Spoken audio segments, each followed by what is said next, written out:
हाय, मेरा नाम नीरज नोटियाल है और आज हम बात कर रहे हैं शंट मोटर की। इससे पहले जो मैंने वीडियो बनाया था वो सीरीज मोटर के बारे में था। ठीक है, सीरीज मोटर की हमने बात की थी, उसके कैरेक्टरिस्टिक की बात की थी, उसका किस प्रकार से उसमें वाइंडिंग वगैरह की जाती है। ठीक है, तो आज हम बात कर रहे हैं जो हमारी शंट मोटर है। पहले हम बात करेंगे इसे शंट कहा क्यों जाता है।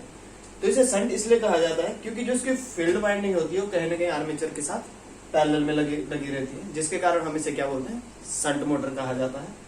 क्योंकि इसकी जो फील्ड वाइंडिंग है ये इसके पैरेलल में लगी होती है, मतलब आर्मेचर के पैरेलल में लगाई जाती है, इसलिए इसे शंट मोटर कहा जाता है। ठीक है, अब अगर हम बात करें ये बनी कैसे होती है या फिर इसका कंस्ट्रक्शन किस प्रकार का होता है, तो जो शंट मोटर होती है इसमें जो फील्ड वाइंडिंग होती है ये बनाई जाती है, पतले तारों की बनी होती है। पतले तारों की बनी होती है, जिस कारण क्या हो जाता है कि अगर ये पतले तारों से बनी हुई है तो हमको पता है कि अगर पतले तारों से बनी हुई तो R इक्वल टू होता है रो L अपॉन A। तो अगर ये पतले तारों से बनाई जाती है, मतलब पतला मतलब होता है कि उसका जो एरिया है वो कहीं ना कहीं क्या होता है, कम होता है। अब अगर एरिया कम होगा तो कहीं ना कहीं हमारा रेजिस्टेंस क्या होता है, इसका ज्यादा होता है। तो इसका रेजिस्टेंस क्या होता है, ज्यादा होता है। दूसरा, टर्नों की संख्या ज्यादा रखी जाती है। ठीक है, अब टर्नों की संख्या क्या रखी जाती है, ज्यादा रखी जाती है।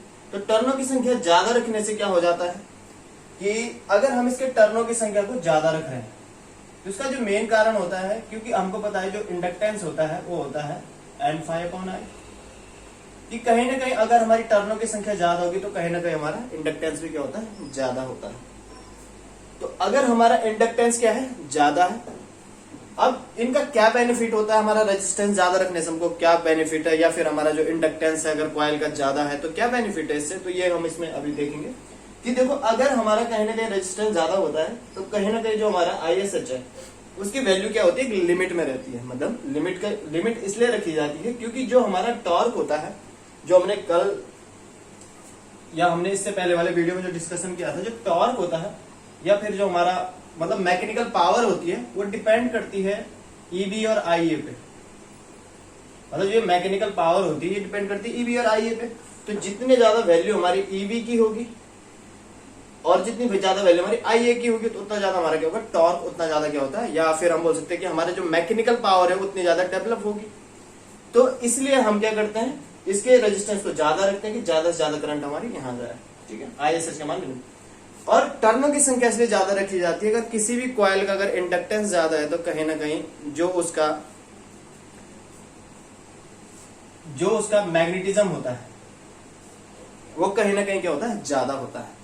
तो अगर उसका मैग्नेटिज्म ज्यादा होगा तो मैग्नेटिज्म ज्यादा होने के कारण क्या हो जाता है कि जो हमारा EMF है वो कहीं ना कहीं ज्यादा प्रोड्यूस होगा। ठीक है, कि उसका मैग्नेटिज्म क्या होता है, ज्यादा होता है। अब हम बात करते हैं ये हमने यहाँ पे ये हमने इसकी कंस्ट्रक्शन की बात कर ली है। अब हम बात करते हैं इसके इक्वेशन की। तो यहाँ पे हमने KVL अप्लाई किया है, यहाँ पे दिखाई दे रहा हो, ये हमारा सोर्स है। सोर्स से हमारी करंट आ रही है IA और ये दो भागों में क्या हो रही है, डिवाइड हो रही है। तो KCL में किरचॉफ लॉ के अनुसार क्या होता है कि किसी भी जंक्शन पे मिलने वाली धारा, मतलब किसी भी जंक्शन पे आने वाली धाराएं और वहां से जाने वाली धाराओं का मान हमेशा क्या होता है, इक्वल होता है। मतलब I यहाँ से जा रही है और दो भागों में क्या हो रही है, डिवाइड हो रही है, ISH और IA। तो यहाँ पे दिखाई दे रहा हो IA और ISH। दूसरा जो हमारा यहाँ पे हमने लगाया ये KVL अप्लाई किया है, किरचॉफ वोल्टेज लॉ अप्लाई किया है, कि मतलब किसी भी बंद परिपथ में।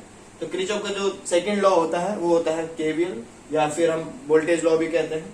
तो ये होता है कि जितना हमारा सोर्स होता है उतना क्या होता है, उसी के इक्वल क्या होता है, हमेशा ड्रॉप होते हैं। तो आप लोगों को दिखाई दे रहा होगा V equal to IARA plus EV, मतलब जितना हमारा सोर्स है उतना हमारा क्या है, ड्रॉप है।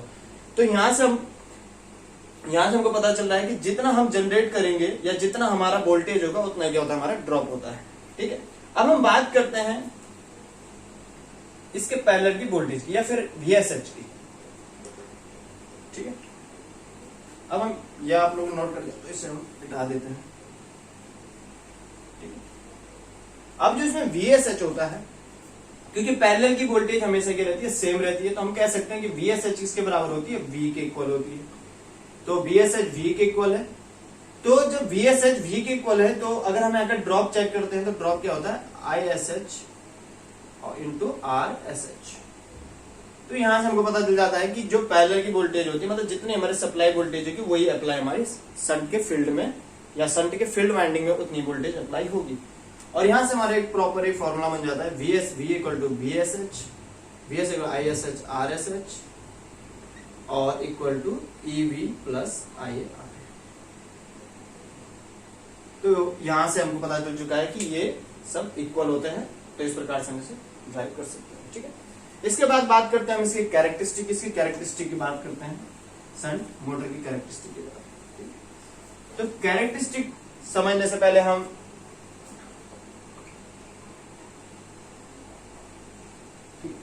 कैरेक्टरिस्टिक समझने से पहले हम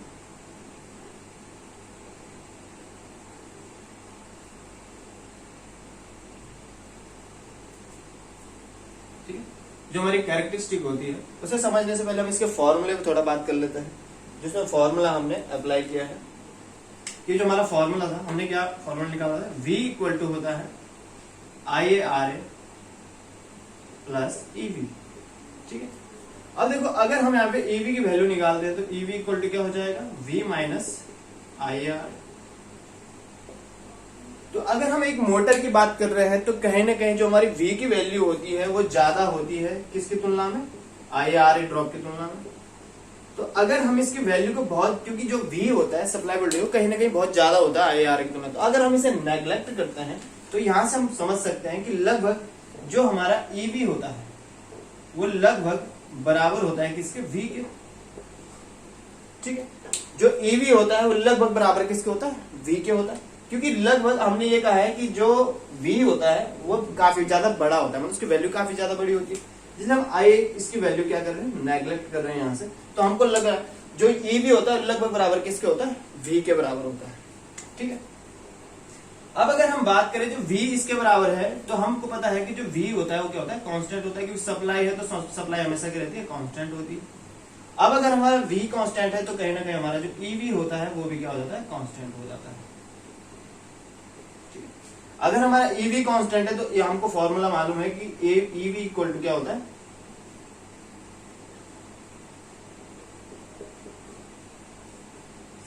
ठीक है, ये हमारा फॉर्मूला होता है।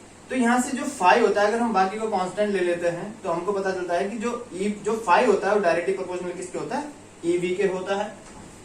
तो जो फाई है वो डायरेक्टली प्रोपोर्शनल किसके, EV के है, और EV हमारा क्या है, कांस्टेंट होता है। तो कहीं ना कहीं जो हमारा फाई है इसमें वो क्या हो जाता है, कांस्टेंट हो जाता है। जो फाई है हमारा वो क्या हो जाता है, कांस्टेंट हो जाता है। ठीक है, अब अगर हमारा फाई इसमें कांस्टेंट होता है, अब हम इसकी कैरेक्टरिस्टिक की बात करेंगे सबसे पहले, क्योंकि इन्हीं के आधार पर हम कैरेक्टरिस्टिक को समझेंगे अब इसकी। ठीक है, तो यहां से हमारी दो चीजें निकल सकती हैं। वैसे EV इक्वल टू हमारा फाई भी निकल सकता है और N भी निकल सकता है, लेकिन हम ये बात स्पीडर लोड के कैरेक्टरिस्टिक में करेंगे, लेकिन फिलहाल हम बात करेंगे फाई की। ठीक है, तो यहां से आप समझ चुके हैं। सबसे पहले हमने इसे V equal to IARA, EV बराबर हो गया हमारा V माइनस IARA। तो यहां से हमने माना है कि जो V होता है अगर IARA की तुलना में क्या होता है, काफी ज्यादा बड़ा होता है, जिस कारण इसे नेग्लेक्ट कर दिया जाता है। और V इक्वल टू क्या हो जाता है, V हमारा कांस्टेंट होता है, तो EV भी हमारा कांस्टेंट हो जाता है। और कहीं ना कहीं जो हमारा अगर EV कांस्टेंट होगा तो कहीं ना कहीं हमारा जो मेन फ्लक्स है वो भी क्या हो जाता है, कांस्टेंट हो जाता है। अब हम बात करते हैं इसके टॉर्क और लोड कैरेक्टरिस्टिक की।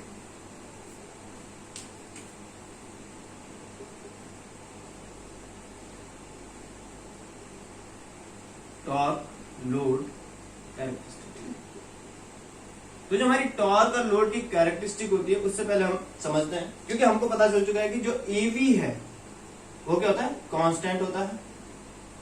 जो EV होता है ये क्या होता है, कांस्टेंट होता है। जो EV है कांस्टेंट होता है, जिस कारण हमारा जो फाई होता है वो भी क्या हो जाता है, कांस्टेंट होता है।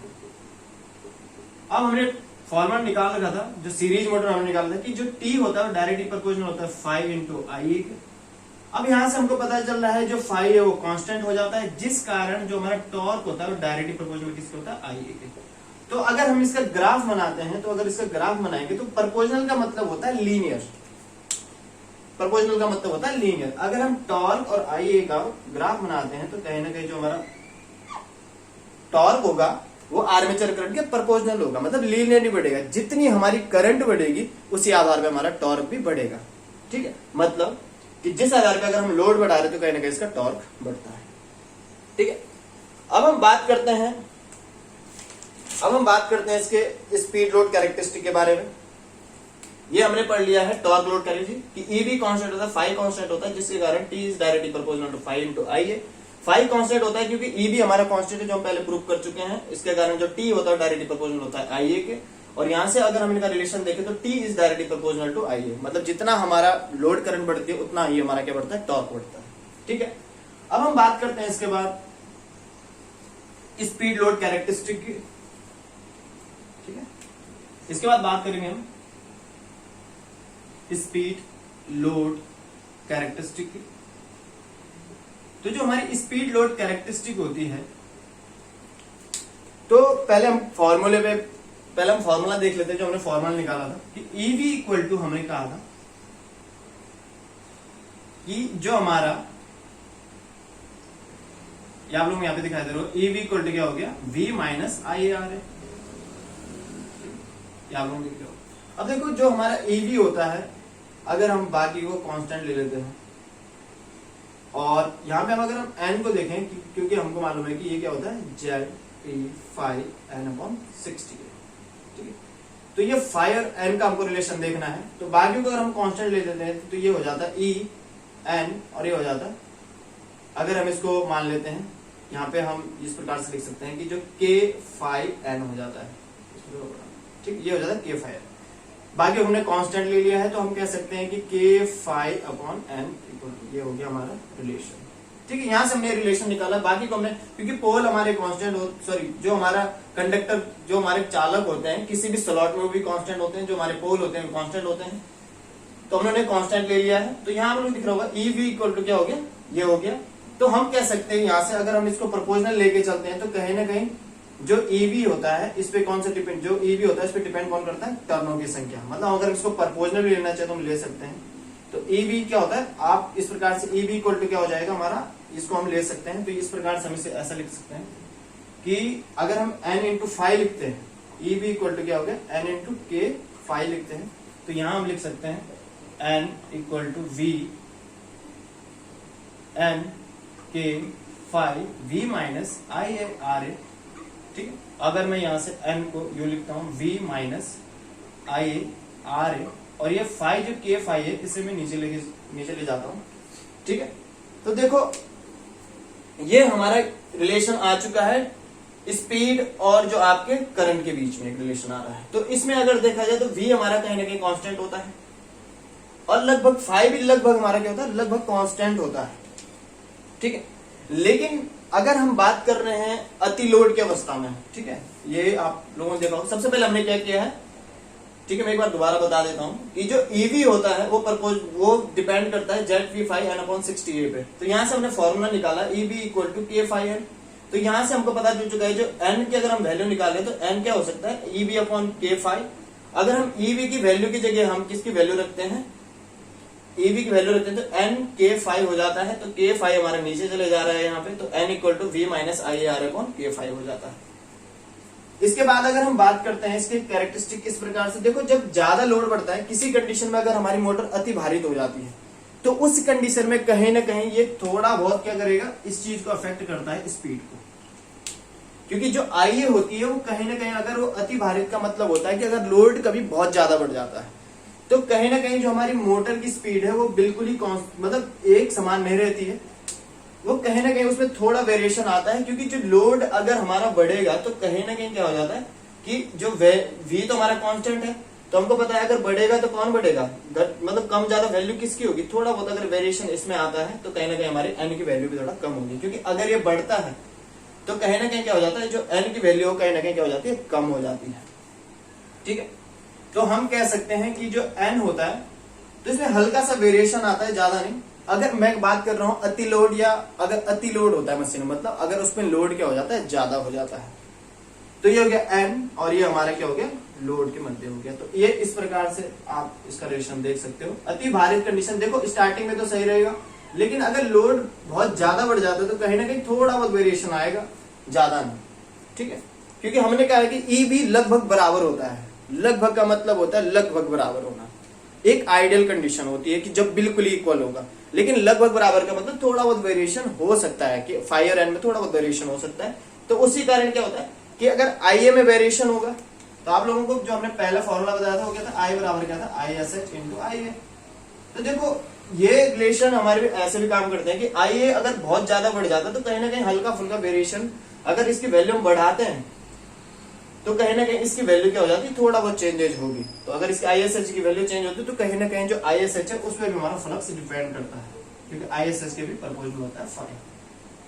तो ये भी डिपेंड करता है, क्योंकि जो हमने फॉर्मूला निकाला था वो क्या होता है, VSH equal to ISH into RSH। तो मतलब अगर हमारी ओवरलोड की कंडीशन हो जाती है, अति भारित हो जाती है, तो कहीं ना कहीं हमारी थोड़ा बहुत वेरिएशन आता है शंट मोटर की केस में स्पीड का, मतलब थोड़ा बहुत तो कम होती है। ठीक है, अब हम बात करेंगे, ये थी हमारी कैरेक्टरिस्टिक, स्पीड और लोड की कैरेक्टरिस्टिक की बात कर रहे थे। अब अगर हम बात करते हैं स्पीड और टॉर्क की, स्पीड और टॉर्क कैरेक्टरिस्टिक, तो देखो स्पीड और टॉर्क, क्योंकि हमको मालूम है कि torque is directly proportional to I, तो हम कह सकते हैं कि यहाँ पे जो टॉर्क होगा उसका सेम रिलेशन होगा किसके साथ, स्पीड के साथ। तो इस प्रकार से हमने समझा कि किस प्रकार से हमारी डीसी शंट मोटर कार्य करती है और किस प्रकार से इसकी कैरेक्टरिस्टिक होती है कि अगर हम लोड बढ़ा रहे हैं तो कहीं ना कहीं इसकी स्पीड कांस्टेंट रहती है, लेकिन बिल्कुल ही नहीं, थोड़ा सा क्या होती है, कमी आती है, मतलब थोड़ा सा स्पीड हमारी क्या होती है, घटती है हल्की सी। वो वेरिएशन इसलिए आता है क्योंकि जो हमारा कहीं ना कहीं आइडियल कंडीशन में तो लगभग VEV के इक्वल होता है, लेकिन कहीं ना कहीं उसकी वैल्यू क्या होती है, थोड़ा कम होती है V की तुलना में। ठीक है, क्योंकि IARA ड्रॉप के कारण होता है वो, क्योंकि हमने उसे फर्स्ट कंडीशन में नेग्लेक्ट किया था। लेकिन अगर बहुत ज्यादा लोडेड हो जाती है मशीन तो कहीं ना कहीं IA की भी अपनी एक वैल्यू होती है, जिसके कारण उसके कारण क्या होगा, ड्रॉप कंसीडर किया जा सकता है। ठीक है, अब हम इसके कुछ मेन नोट्स की बात करते हैं, जो मेन चीजें होती हैं कि पूछी जाती हैं इसके बारे में। सबसे पहले बात करें अगर इसकी नोट्स की, तो अगर हम बात करें इसके नोट्स की कि ये मेनली यूजेज के रेंज तक होती है। अगर हम बात कर रहे हैं इसकी, सबसे पहला पॉइंट होता है हमारा कैपेसिटी का, कि एक्चुअली इसकी कैपेसिटी होती क्या है, मतलब इसकी क्षमता क्या है। तो इसकी क्षमता अगर देखी जाए तो इसकी क्षमता सीरीज मोटर से कम होती है, 2500 HP तक हम इसका हॉर्स पावर तक प्रयोग करते हैं। वोल्टेज रेटिंग इसकी ज्यादा होती है क्योंकि पैरेलल में यूज की जाती है, तो हम कह सकते हैं कि कितने लगभग ये यूज होती है 2 किलोवोल्ट तक। ठीक है, दूसरी जो बात करते हैं हम इसकी, वो होती है स्टार्टिंग टॉर्क। स्टार्टिंग टॉर्क, जो इसका स्टार्टिंग टॉर्क होता है वो लगभग 2T होता है। स्टार्टिंग टॉर्क TS से हम डिनोट कर रहे हैं, तो ये लगभग होता है 2T। मतलब जो हमने कल सीरीज मोटर की बात की थी, इससे पहले वाले वीडियो में हमने सीरीज मोटर की बात की थी, उसमें क्या होता है, लगभग 4 से 5 गुना होता है। ये होता है हमारा, ये इस T को कहा जाता है लोड टॉर्क। अर्थात कि जो टॉर्क है, जो टॉर्क होता है, जो स्टार्टिंग टॉर्क होता है, लोड टॉर्क क्या होता है, 2 टाइम्स होता है, मतलब 2 गुना तक होता है। ठीक है, अब हम बात करें इसकी टॉर्क कैरेक्टरिस्टिक की। टॉर्क कैरेक्टरिस्टिक कहने के लिए हमारी जो T होता है, देखो आर्मेचर टॉर्क होता है, जो टॉर्क हम निकाल रहे थे, जो आर्मेचर टॉर्क होता है डायरेक्टली प्रोपोर्शनल किसके होता है, आर्मेचर करंट के होता है इसमें। ठीक है, क्योंकि कांस्टेंट होता है। और स्पीड टॉर्क कैरेक्टरिस्टिक, ये तो टॉर्क और लोड कैरेक्टरिस्टिक थी, जो हमारा ये वाली जो टॉर्क कैरेक्टरिस्टिक है। और दूसरी जो हमारी थी वो क्या थी, स्पीड कैरेक्टरिस्टिक थी, इसकी स्पीड और लोड की थी। जो उसमें अगर हम बात कर रहे थे तो क्या होता था कि जो स्पीड आती थी लगभग क्या होती थी, कांस्टेंट होती थी, मतलब हल्का सा वेरिएशन आता था, वो भी जब अतिभारित होती है। ठीक है, तो इसके मेन पॉइंट थे। अब बात करते हैं इसके यूजेज की। तो जो इसके यूजेज होते हैं, वो इसके जो यूजेज होते हैं वो होते हैं पंप में होते हैं, ब्लोअर में होते हैं, और जो आपके क्या होते हैं, लेथ मशीन होती है, ड्रिल में इसका यूज किया जाता है, और कहीं ना कहीं लॉन्ड्री मशीनों में भी इसका यूज होता है। तो मेनली जो पूछा जाता है, कई बार पंप के बारे में पूछा जाता है कि पंप में क्या होता है, इसका यूज होता है पंप, और जो आपके ब्लोअर होता है, ब्लोअर्स में इसका यूज होता है, और जो आपके लेथ मशीन होती है उसमें भी इसका यूज होता है, और जो आपकी ड्रिल मशीन होती है उसमें इसका यूज होता है, और जो लॉन्ड्री होती है, ठीक है, जिसकी लॉन्ड्री में भी इसका यूज किया जाता है, ETC। तो ये से कुछ मेन पॉइंट हैं जो पूछे जाते हैं कई बार। ठीक है, तो इस प्रकार से हमारे इसके बारे में हमने बात कर ली। तो देखो इसके में या तो कंस्ट्रक्शन या वाइंडिंग के बारे में क्वेश्चन पूछे जाते हैं, या फिर पूछे जाते हैं इसके कैरेक्टरिस्टिक के बारे में ज्यादा क्वेश्चन रहते हैं कि क्या होती है, कांस्टेंट होती है। तो बिल्कुल ही कांस्टेंट नहीं होती है, कुछ ना कुछ वेरिएशन आता है अगर लोड ज्यादा हो जाता है, कहीं ना कहीं IA की वैल्यू ज्यादा हो जाती है। ठीक है, आप लोगों को शायद समझ में आ गया होगा। ठीक है, धन्यवाद।